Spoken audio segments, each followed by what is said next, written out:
Hello, I'm Inayat Kanji and welcome to another edition of Love Will Beat Hate, the podcast. In this episode, as part of our Festival of Faith month, we are discussing interfaith marriage and relations. Two people who know about that very well are our guests today, an interfaith couple. That will be Iqra and Venkatesh.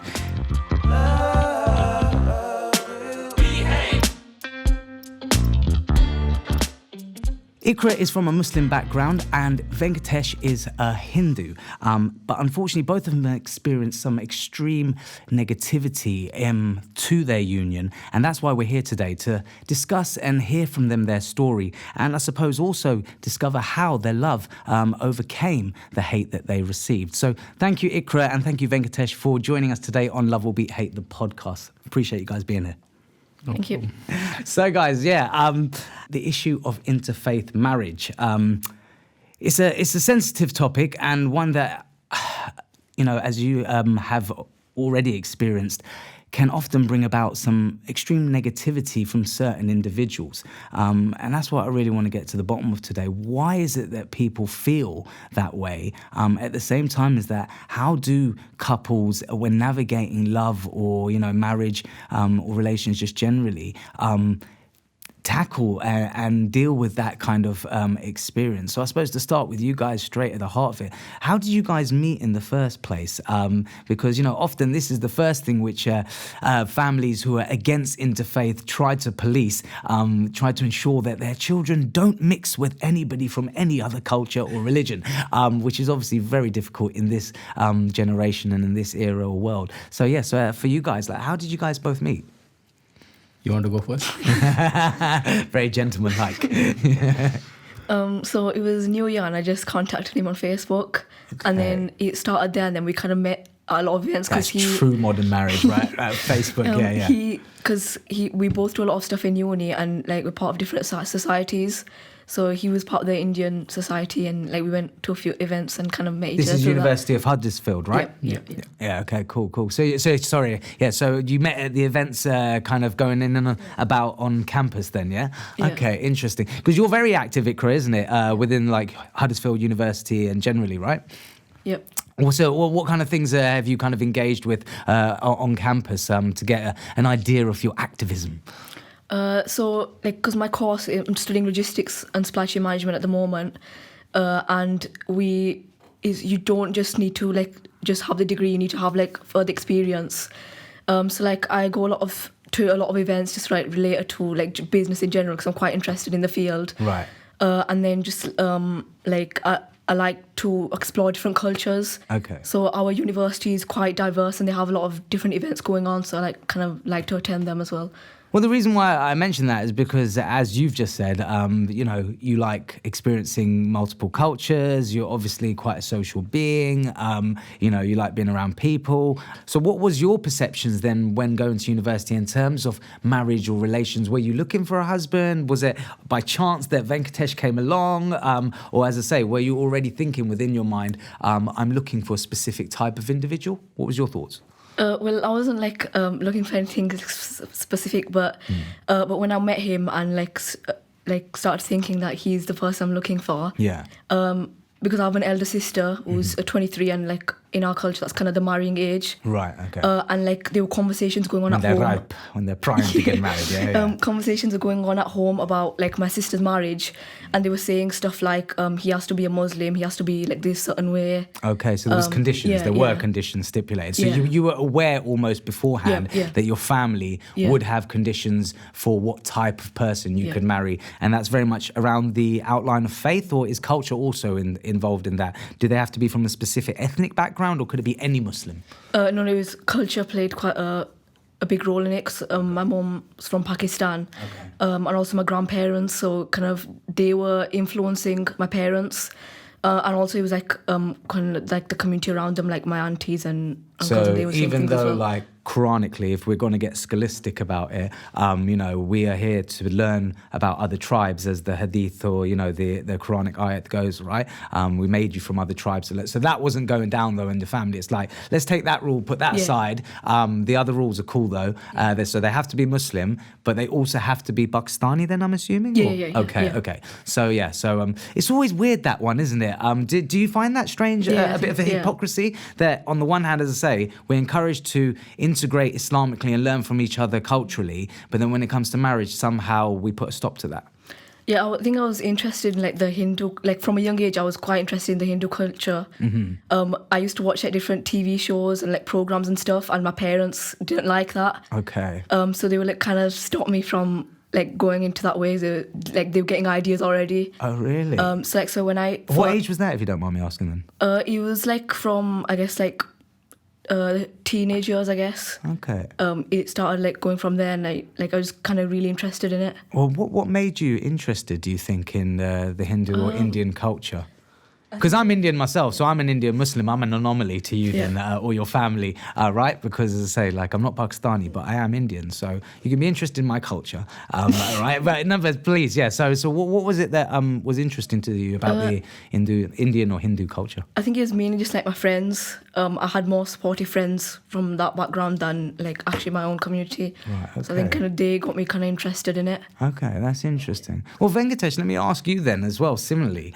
So you meet this lovely lady at university. You see she's socially active and doing things which, I'm putting words in your mouth. Tell me, what was your thoughts, when you met Iqra? When the text came on New Year saying that Happy New Year, and from there it started, it took off, and then we were going out, we were meeting each other. So she's very quiet girl. She wouldn't talk much. Okay. So she only talked to me. Okay. Even I introduced her to my friends. Yeah. They were like, where did you meet her? Yeah. She doesn't speak anything because she has to get comfortable. Right. That's what I would tell them, she has to get comfortable, otherwise she will never speak. Right. So she's very quiet. Then a day came where I think it's mid of March, I guess, about midterm of March, and she comes to me and she says my parents will not accept any other guy than Muslim. Then my thing was straight from the beginning. I studied in a Christian school. I have a lot of Muslim friends, but then I told her, see, for marriage I'm not going to change my religion. Okay. This is straightforward. Interesting. Because I'm born Hindu, I'll die Hindu. That will be the end of it. Right. I told her it's better you go back to your family because I know how a family means. A family means a lot to a person. Yeah. Especially for girls, they're very connected to their family. I told her you can go back, think about it, then make a choice because you have to make a choice. It's in your hands now. Then I think after... How soon was this? Sorry to interject. How quickly did this relationship kind of unfold? So, because you've met on Facebook, as you say, you're both at the same university. So, location-wise, you can see each other quite often. So, how quickly did the relationship kind of reach that stage where you're already contemplating marriage? I think it's only 3 months. Okay. It took only 3 months, and I think there's a conversation in their family about the marriage. Yes. That triggered everything. She came back to me and she said my parents will not accept. Then I said I'm not changing my religion.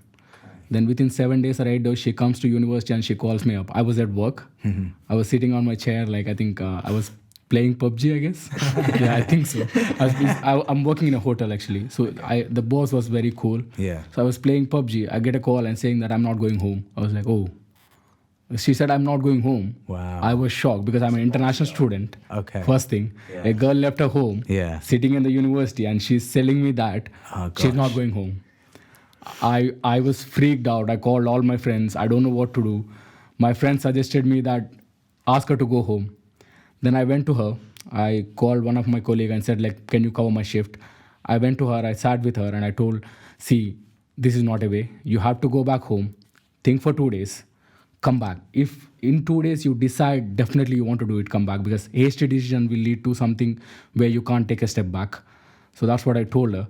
But then she's very adamant. She said, I'm doing it. Wow. And she told me, either you take me to your house or I'm finding a house myself. So I had no option.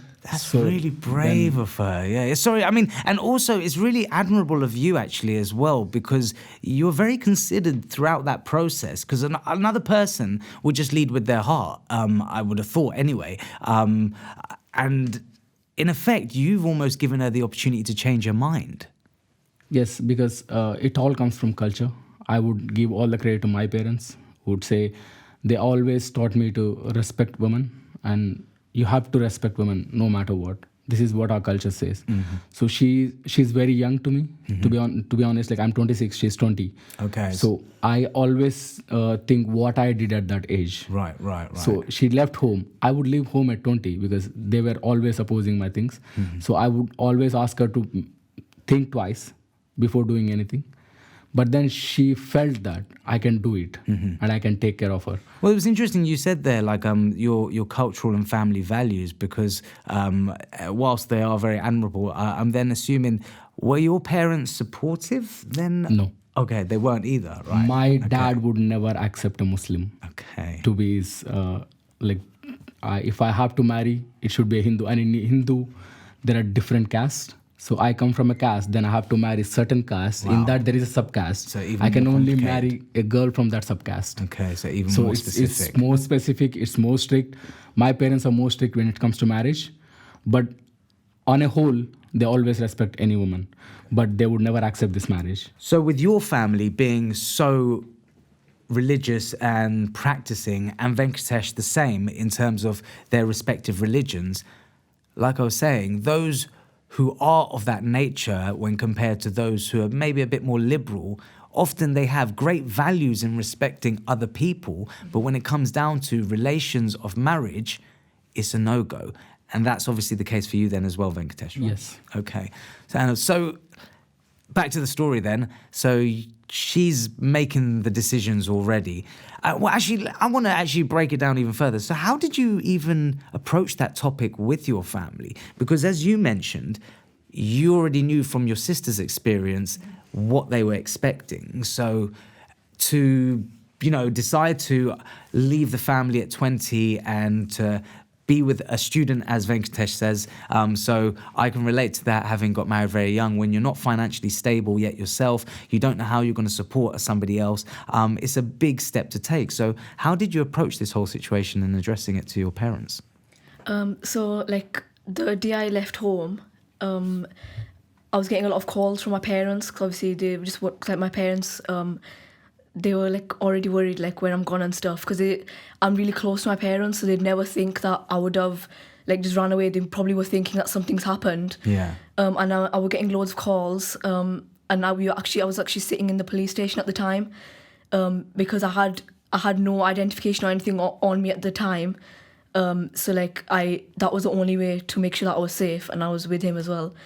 And then it mainly, I think it was 2 days later that they realised that I've moved away from the home, and I didn't tell them about him because I knew that, because we weren't married at the time. Yeah. I knew that they could still force me to come home. Right. So I just said that at the time. I just said that I want to gain independence, which is why I've moved away. And because I've been so close to them, they actually believed that. They didn't think. Okay, so you didn't even actually tell them about Venkatesh then. You gave them a totally different story for it. It was about independence. Yeah. Why was that? Because my mum suffers from depression, and she's got other mental health issues. So I didn't want her to kind of. You don't want it to trigger affect her health and affect it further. Again, it's really considerate of you guys, because considering, and we're going to get to this, the hate and the negative attitudes you kind of experienced from people.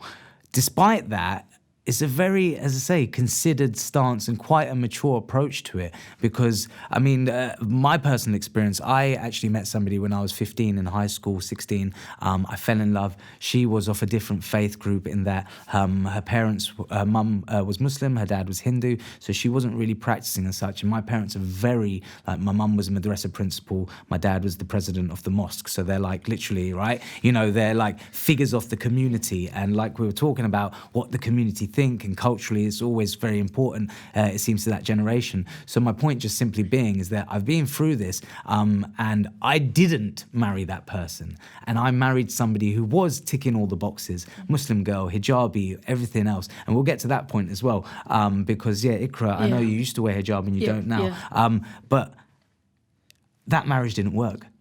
So it's interesting, as I say, that it's not always, when you just on paper think, these are the archetypal kind of fits.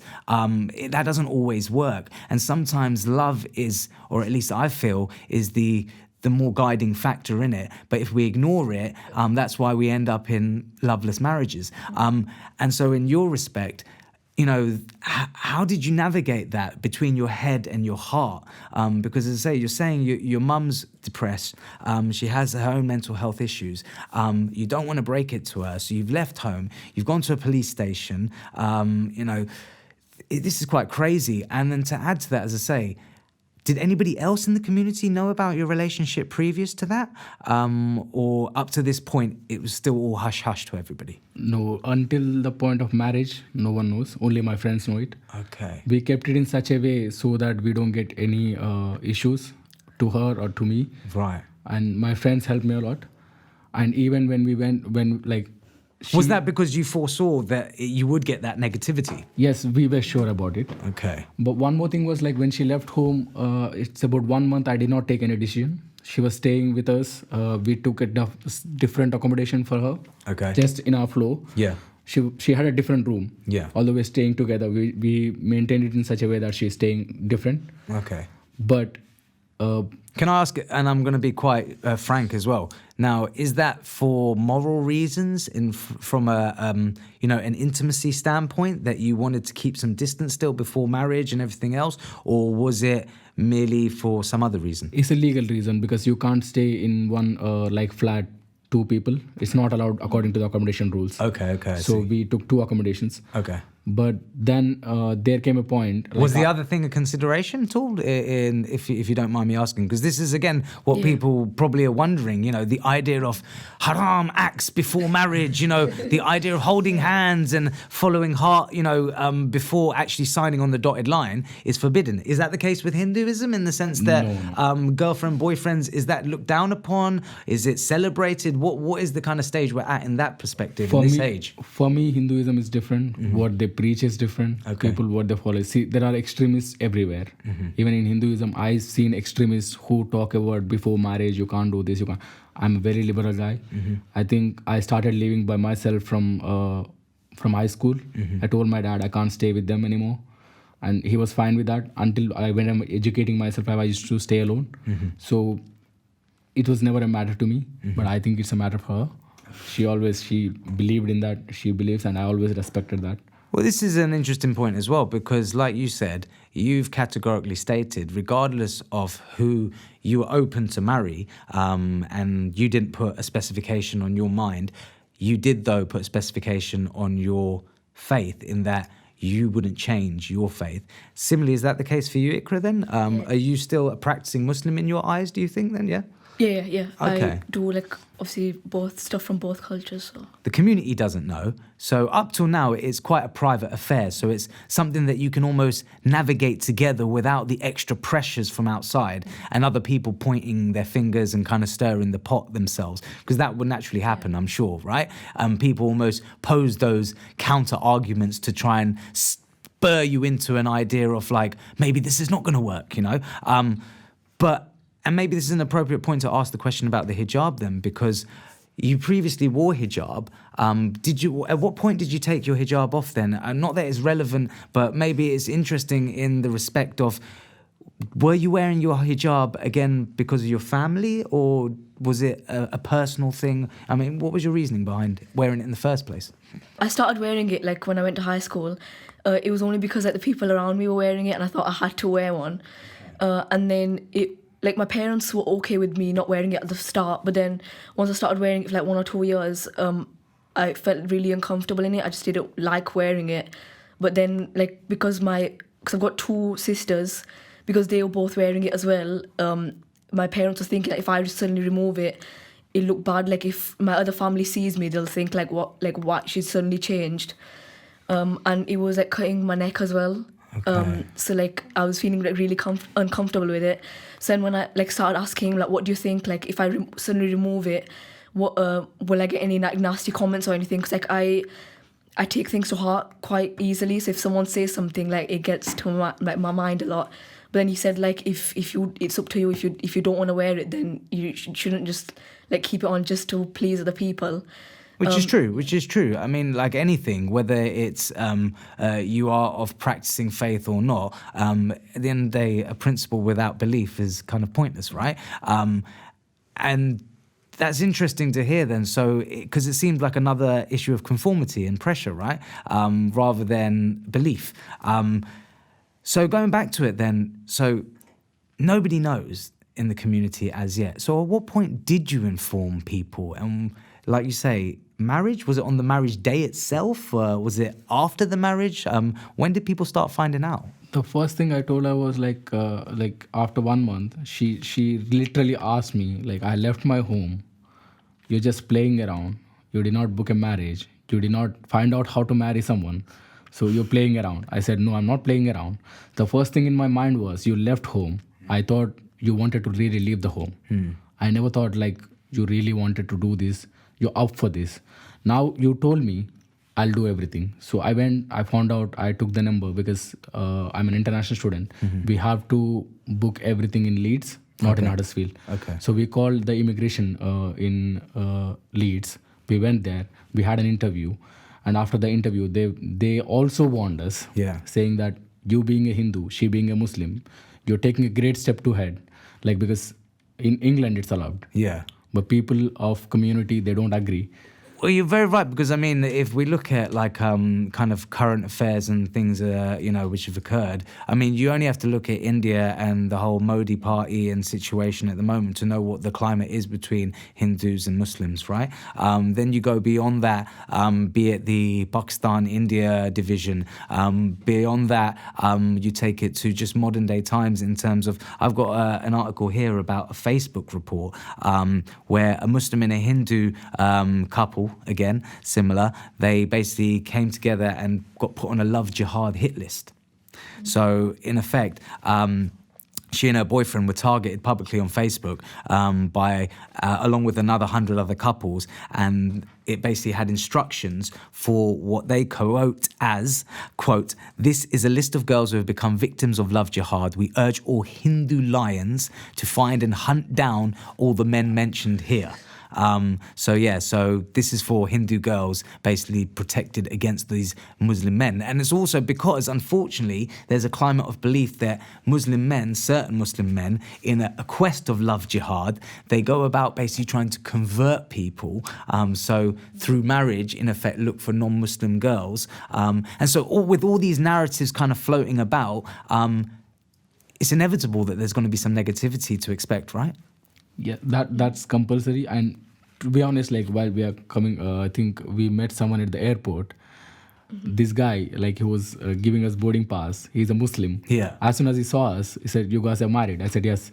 And he said, "I did the same thing." And he's a Muslim. Okay. And he said, the Hindu girl's family, they stand outside the airport to beat him up every day. Wow. And he was telling me that. I told him, just leave it because you got married now.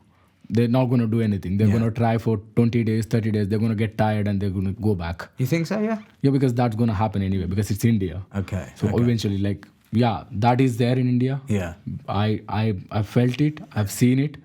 So but you're in England, you're in Huddersfield. So did you think it would be as bad? Because, I mean, again, when we talk of these affairs, in India, a Hindu woman basically, another article addressed that, she wanted to marry, even though they were supported by Indian law, their families were strongly against it, to the extent that the girl's father sent her to a mental institution and got the man arrested, claiming that he'd forged documents to marry his daughter. So, like, in terms of India, the climate is quite bad. But in Huddersfield, did you expect it to be the same? Was it the same? I think after the marriage, she received so many comments. And one of my friends who goes to the faith center, Huddersfield, we have a faith center there. You can, any religion can go there and pray for it. That's a prayer place. Yeah. So what one of my friend called me up one day and said, I've heard something. I think you need to be careful. I said, what did you hear?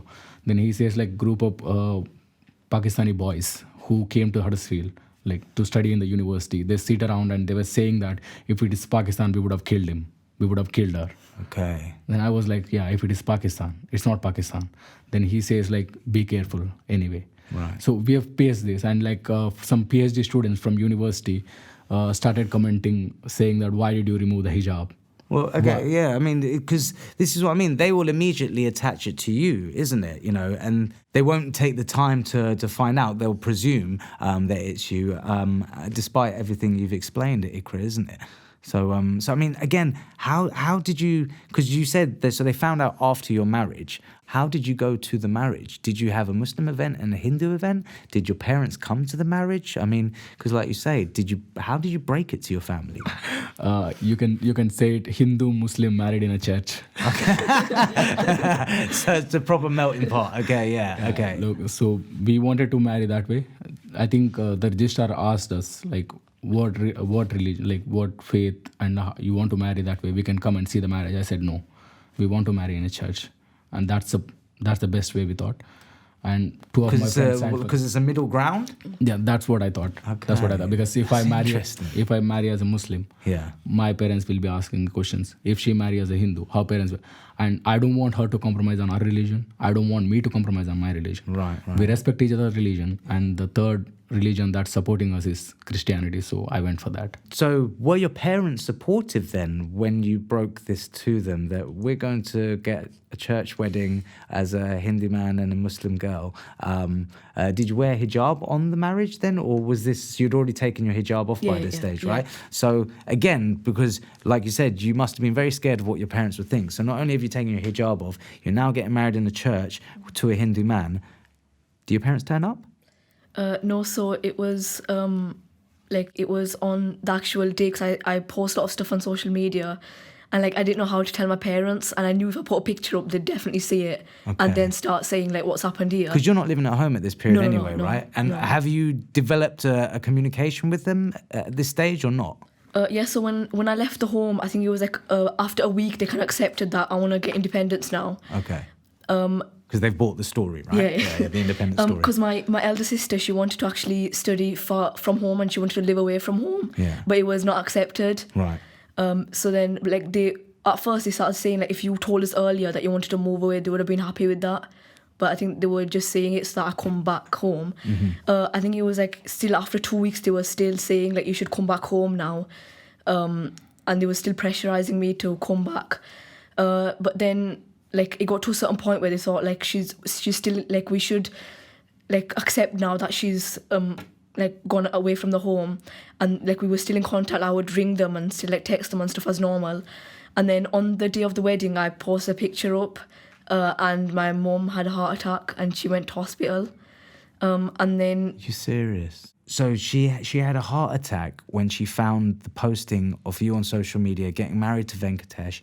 She's been committed to hospital as a result of it. That's got to weigh really heavy on your heart, because I know now from speaking to you, you're very considered people. As I said, you know, you're very mature about the way you've approached this. You've been so understanding of everybody else's feelings first and foremost before your own. So how do you deal with that, Iqra? Well, like the first thought that was on my mind was like, because my dad was like saying that she's gonna die, and like That's first heavy stuff, man. Yeah, the first thing that was in my mind was like, I was saying to him like, we have to go home now, because I didn't seem at that point how I was on your wedding day. Yeah. So we're done with the wedding. Okay. So it's like the evening time. Yeah, it's evening time, and she told me like, this is what is happening at home.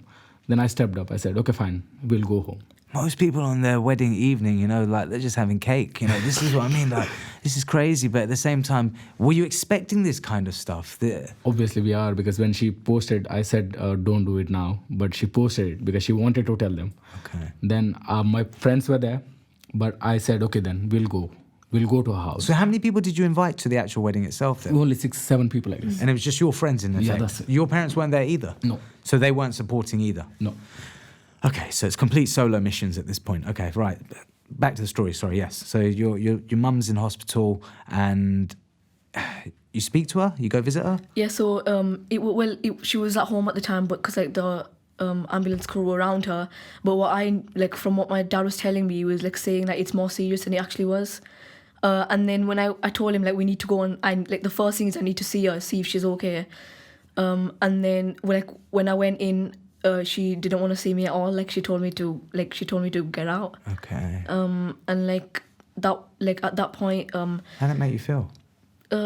Obviously like really upset, like more than upset actually. But like from inside, I could tell that she was happy to see me. Where she just obviously she couldn't say it. Did it ever give you almost any thoughts of doubt or regret? No. Oh, okay. No. Interesting.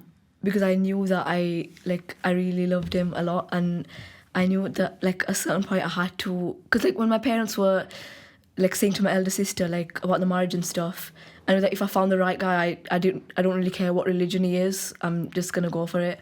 And like I'm quite a quiet person, but I do take risks, and I'm really happy about that. Well, I mean, the only reason why I asked is because, like you say, because that pressure for others can send them the other way. It did for me. My dad had a similar situation. He had a heart attack when I was 17, when basically I'd broken it to him, all these kind of things. And as I say, I did the absolute opposite. I basically got scared, and I thought, from all the guilt that was getting piled upon me, that I'm going to kill my parents because I'm being a bad son. So like I say, it's quite a brave step for you in those moments to still think, okay, look, this is the situation. Your mum's told you to get out when you've gone to visit her on your wedding day evening, when most people are enjoying their wedding evening. You are now off to a hospital to almost like see if she's okay. I don't know, to get a blessing still, or were you not ready for that, or you're not even thinking about that at that stage? It's just merely her health which you're concerned about. It was mainly like, I know like, because my mum's had like different attacks in the past as well, like just for different reasons. And I know like she's a really strong person. Yeah. So like obviously I was really scared at the time, like what's going to happen now. But I have 2 brothers and 2 sisters, and I know that like she thinks a lot about us. So I knew that even like she's going through this, she'll like it'll take some time for her to get around it. But because I was like, out of all my siblings, I was like the closest one to her. Right. So that's why it was straight away, it was really like hard for her to actually understand like what's actually happened. Yeah. They'd never think that I would do something like this. Well, I mean, most people don't. I mean, for instance, we looked at some key statistics about, you know, families and the consideration of interfaith marriages and stuff. And the answers were as follows. So, like, we specifically looked at this thing: how comfortable would you be if your daughter married a Christian, or how comfortable would you be if your son was to marry a Christian? Asking this to a Muslim family, for instance. So the answer: not at all in favour of interfaith marriage, especially with a Christian. 63% for daughters and 47% for sons. So it's always swaying in the majority in terms of they're a bit more liberal towards the son. Daughters definitely not. But that's still quite high numbers, right? And in terms of, depends on the situation, it was as low as 6.2% for daughters and 18.6% for sons. So it shows people aren't really at a stage where they are, you know, and the older generations especially, the younger you get, it seems they're a bit more tolerant. Because again, your family as well, they're not accepting of it. You're married now. How do you break it to your family then? It all happened like she was very brave. Yeah. She said it immediately on the day of wedding. Yeah. I did not say on the day of wedding. Yeah. I was still not talking to them. But then after this, I think after 2 days, I had to give my friends a party. So I was sitting with them, and my brother was there.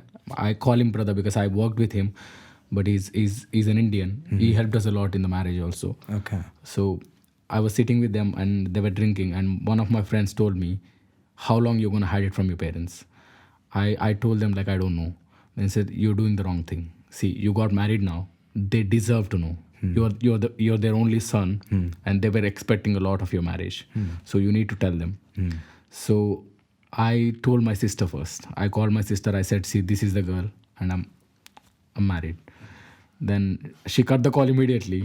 I was expecting this anyway. Oh, you were expecting this? So you weren't expecting even your sister necessarily to... No, she accepted it. She accepted the fact, but she cut the call to call my dad. Okay. She called my dad, and my dad called me on a video call. And that was the hardest part, because your dad calling you on a video call, you're looking at his face. Now you're not going to lie. First thing, because I can't lie looking into his eyes. So I was looking somewhere and talking to him. And he's like, look at me. Why are you not looking at me? I was like, oh, I'm not going to look at you. Then he said, look at me and tell me what is the matter. Then I told him that I got married. Then he's like, he cut the call. He stopped talking to me. Totally null. He never picked my call for 2 months. Really? My mom was crying. My mom has same issues like her mom. I was more scared because I was away from her. Even if I fly today, it will take me 12 hours to reach there. So I was just hoping that she's strong enough. She's crying daily. I'm calling them. She's crying. But one thing good, what happened to us was my grandparents. They were illiterate. The one who passed away recently.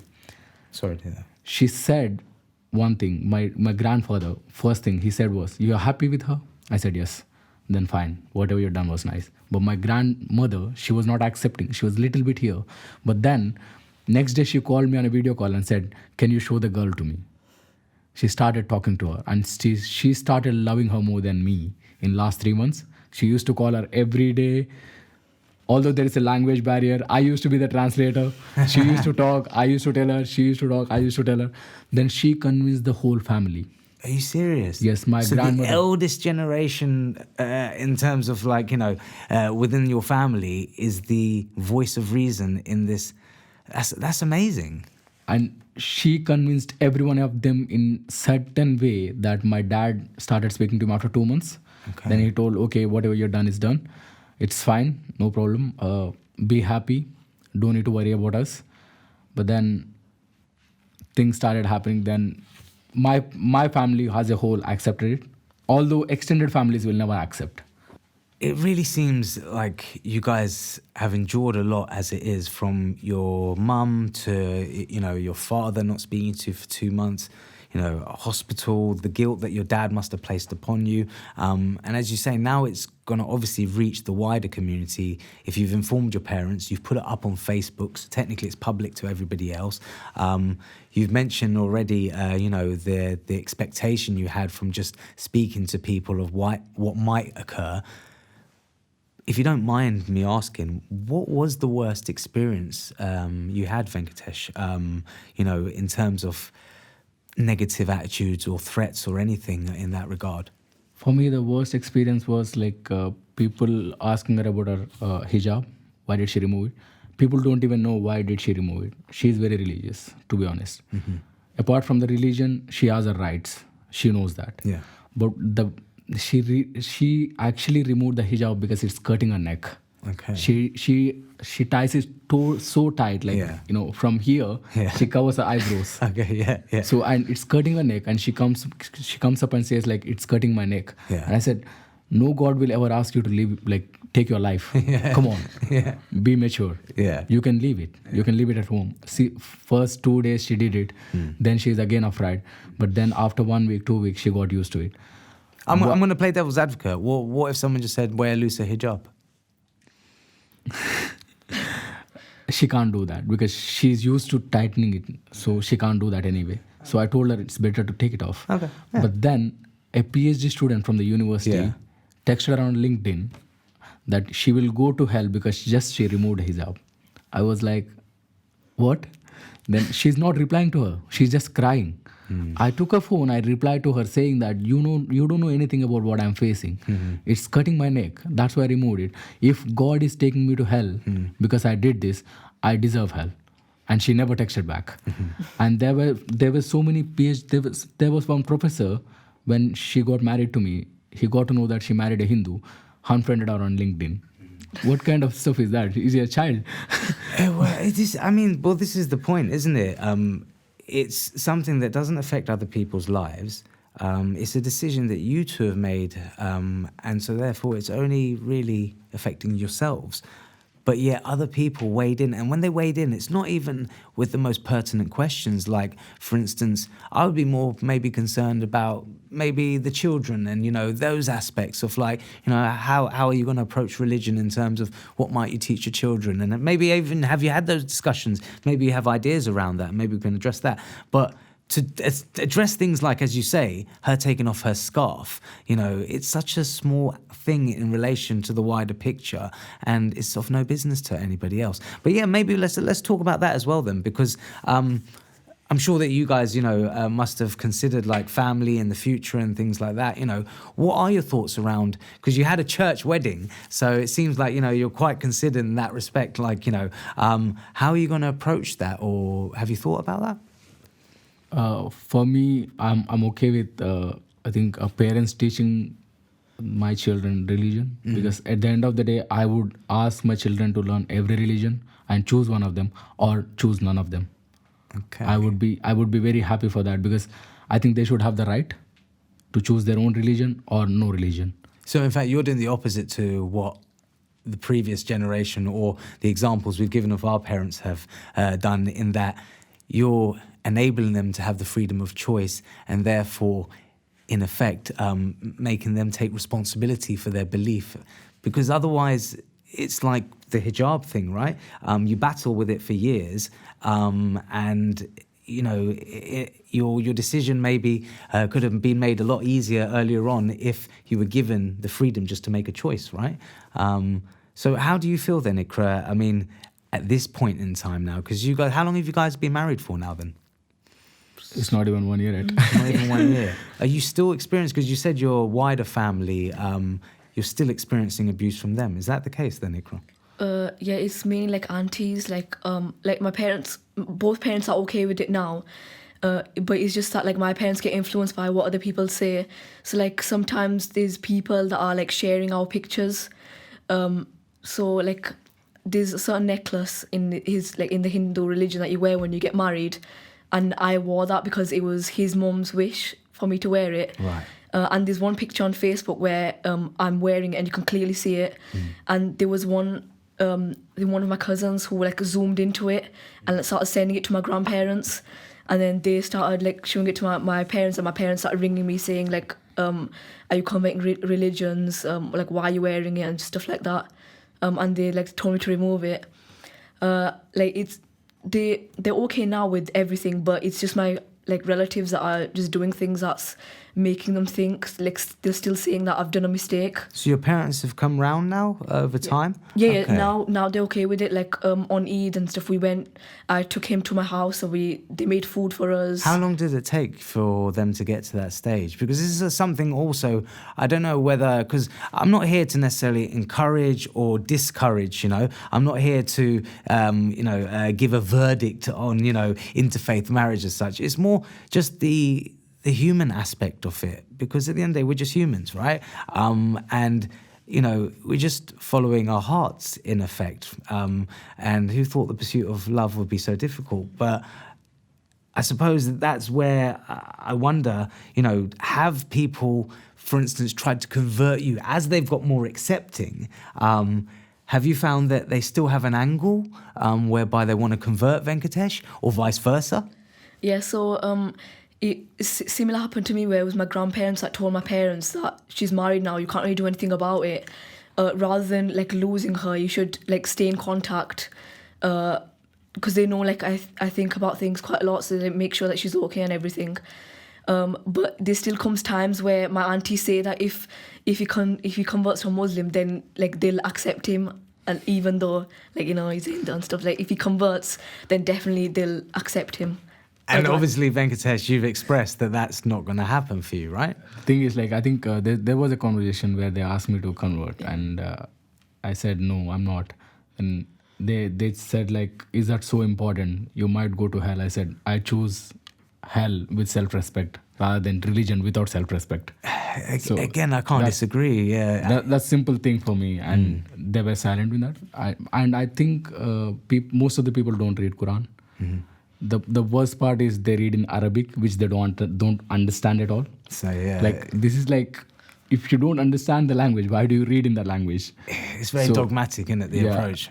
See, if I read Quran, I have different opinion about it. Mm-hmm. If she reads, it's a different opinion. So you're learning it from someone who is preaching it. Mm-hmm. He can preach anything because you listen to him and you feel like, oh, he's saying the right thing. Yeah. If you really read the Quran as a whole, mm-hmm. or in a proper way, it never says this way, that it discriminates between man and woman. I don't think so it does. That's interesting. So you've actually taken the time to read it yourself. No, I think I read only one part because at workplace, one of my colleague was Muslim and she was like, Iqra is not allowed to do it. It's haram. Then I said, okay, fine.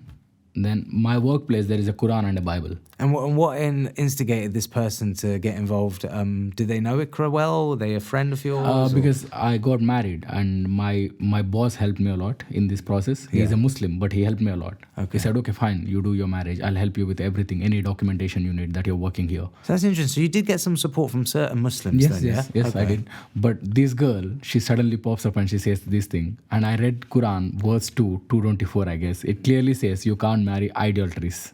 So that means if I'm worshipping idol, she's not supposed to marry. I said the same thing to her. It never mentioned girl or a boy. It's same for both. Then why you just interpreting in a different way? Yeah. Then she's silent about it.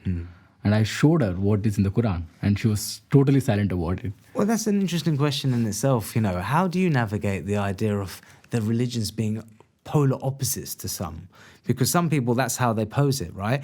And I've navigated this from an interpretive standpoint, many a times, with my Hindu friends. But many would argue that they're polar opposites. So there's no way that you can find any kind of synchronicity in bringing up a family and all these other things. How do you respond to things like that? It's quite similar to me. Like if you really go deep into Hinduism, it doesn't talk about any idols. It talks about Supreme Soul. And Hinduism clearly states that either you believe in God, don't believe in God, pray, don't pray. If you're doing the right stuff, if you're not hurting anyone, you will reach the ultimate place called heaven. So there is no point that you have to believe in God, you have to pray. No, it doesn't matter. Which is interesting because according to our faith, the Prophet came to perfect human character. So that's kind of in line with that to a certain extent, yeah. It simply talks about this. If a guy who is sitting in a faith center and talking about killing a person is never a religious person, it's over. Regardless of what God they believe in, regardless right? of what he is believing in. Yeah. So that's what I believe in. I think there are a lot of similarities. The way I think in Ramadan she was fasting. Okay, yeah, because this is interesting, I think I fasted with her for 5 days. Okay. Because I lost my weight. I was about 120 kilos in 2016. Okay. So I lost my weight to 70. Because I was going to ask you, what was your reasoning for doing it? So I thought because I myself felt like I'm not fit enough. Because I used to be 80, 70 in 2015, 14, 2012, 11. Okay. But then I suddenly grew my weight. So I wanted to bring it down. So I lost my weight. I did 5 days of dieting with her, with the Ramadan fasting. Yeah. But then after that I can't because I eat in portions now. I eat about 6-7 times a day. And now she eats at once. I did it with her. Yeah. But then I stopped it because I can't do it anymore because it's affecting my health. Yeah. And that's what it clearly said. If you're fasting for Ramadan, if it's affecting your health, you can stop. Yes. So I stopped. I even followed that. Yeah. And she put that necklace thing for me because my mom's wish. But then when her mom and her dad, and they told me that she can't pray if she has that, she doesn't want to remove it. She said, I will not remove it no matter what because your mom wanted me to wear it. But then I said, no, remove it because it's affecting your religion. I told my parents straight, she will never change her religion. Because were they also hoping that you would change to be a Hindu as well? Obviously, because her parents are hoping the same thing. My parents are hoping the same thing. But I said my parents straight, I'm a Hindu, she is a Muslim, and we are unique, we'll stay unique. They were worried about my kids. It's a long time now. Because again, that's the biggest argument which comes. I mean, have they now kind of come round as well then, similarly? Yes, they have. Okay. They have. And that's beautiful in a way that both your families then have come to support it eventually, right? Okay, the wider community, you've said you've experienced everything from death threats to, online stalking to, I'm sure, nosy aunts and uncles to, have you had priests and imams ever get involved and kind of say, you're doing something wrong? Or has family ever dragged you down the temple or the mosque to speak to the local priest or imam to have you ever had any of those scenarios? No. Okay, so you're fortunate in that respect anyway. No, their parents were really cool, to be honest. They talk... Obviously, their extended family, they're forcing them, they're pressurizing them. We understand their situation. If I'm in their situation, that would be the same for me. With 5 children in their home and extended family always pressurizing them. This is wrong. What your daughter is like, they're taunting every day. I think there's a situation where a granddad was ill with a kidney failure, and they were really saying that it's because of Iqra. I was like, it's a kidney failure. That's crazy, isn't it? And they're saying that it's because of Iqra. Because, I suppose people will try and find any excuse to justify the hate in their heart, right? And I suppose that's what the beautiful thing is about your story. The fact that despite all this pressure, despite all of this, you still stand strong together and strong in your dignity and your beliefs, like you were saying. Because it's beautiful to hear that you would, again, be open to teaching your children of all faiths, because other people sometimes become bitter towards the other faith in the process, or even bitter towards their own faith as a result. But neither of you have had that experience. Both of you are still strong in your faiths, and similarly, as I say, open to enabling your children to navigate that too. And now you have the support of your families. I suppose, does it help, when combating it the wider world, now that you have the support of your families? Yeah, this is mainly important because families should stand with children. That's the main thing. Extended families will come, will go. See, today, if my dad is rich, his extended family is always there. When he's going to go poor, no one is going to stand by him. He knows that. I told him on his face. He's more worried about the society. I told him, because you're in a better position now. And to mention this, he's a BJP leader. Okay. So wow. Okay. Yeah. So it's very hard for him. Yeah. But I told him, like, see, that's something you should have started the conversation off with, bro. Not at the end, but yeah, no, that's so interesting. What I told him, like, you're thinking about the society. I brought him back to the day where we didn't have anything. Yeah. Now he's well off. I told him, like, that time there was no one to help us. I still remember the days where we are eating only one curry for 3-4 days. So I told him the same situation. That time no one is there, because now you're well off. The society is coming. They're asking you why your son married a Muslim. But think, they will not be there tomorrow.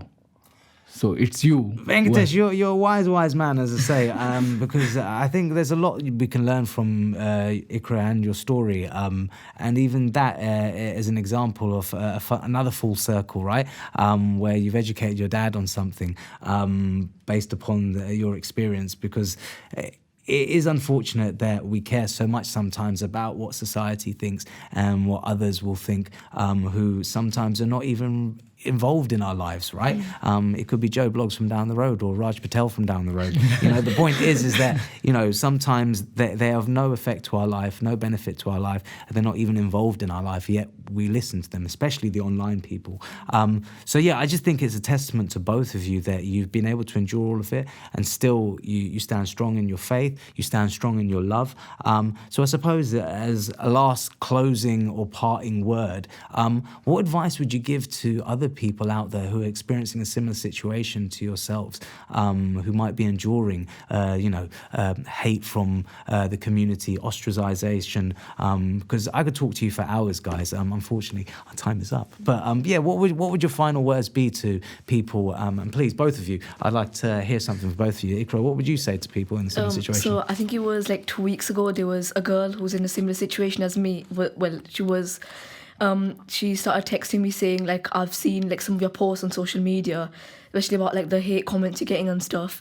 She's facing a similar situation where her partner's quite close to his parents, but they won't accept her unless she converts, but she doesn't really want to do that. And she was asking me like, kind of like, what sort of advice would you give? Like, how do I approach the situation? 'Cause she doesn't want to leave him, but then she can't go against her parents. But then I kind of like explained to her, like, with me, I had to take the step. Otherwise, like, because obviously he had a visa at the time, and he would have gone back to India, and then there would be no way to actually like continue the relationship. So I had to take the step. Like, obviously, at the time I was mainly thinking about my brothers and sisters, because I knew like kind of the effect it'll have on them. My parents were saying that because of what you've done now, my elder sister's not gonna find they're not gonna find a marriage for her. Right. Yeah. Because obviously when the family finds out that one girl's gone astray, then they all must be the same. The typical. But they never think when there's the opposite way round as well. That can be the truth, right? And there's always exceptions as well to the rule, where you have families where there's 3 amazing siblings and one is just random, right? So you can't blanket things like that. That's ridiculous. But yeah. Yeah, I was telling her like to not. Obviously, I'm not saying that to go against your parents, but you should like obviously if you're both thinking the same, then like you should try and like kind of take the step forward, because like you can't really hold yourself back if like you're wanting to do something, and like just I had to take the step then, I guess. Like, well, I suppose it's like you can't live for somebody else, because otherwise sometimes it's to the detriment of your own sanity and mental health then, and your own love,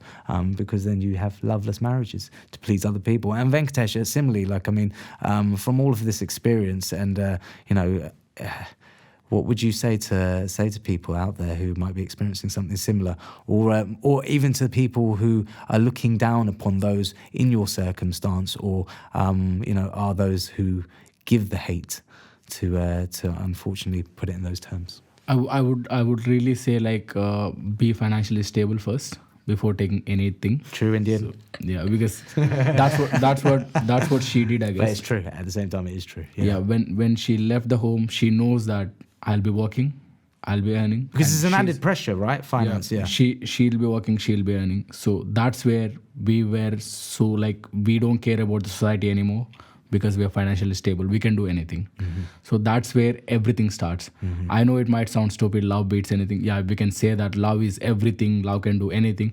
But financial stability is one first thing you have to think about before taking any major step. But no, I think, I know we're joking, and aside to that, it's because of the fact that, as you say, if you already have any doubts, by adding the pressure of having no finances, you will almost inflame things which possibly you could overcome. But you're almost sowing the seed of doubt further by having that circumstance. But like you say, when you're autonomous and independent, I suppose it gives you some freedom to breathe and think more clearly about your situation, rather than having the added pressure of the finance. But I think that's for all young couples generally, right? But look, guys, again, I thank you very much for joining us on the podcast and talking to us of your experience. I'm sad to hear that you experienced this, and that you've gone through this, but at the same time, I'm really happy to see that you are still together and you have now kind of as a couple overcome some of these hurdles, at least within your families. And let's hope the rest of society can join alongside, and love will beat hate eventually, right, Venkatesh? Hopefully. I think so. Hopefully, yeah. Well, thank you very much, guys, for joining us on Love Will Beat Hate, the podcast. Cheers. Thank you. Thank you.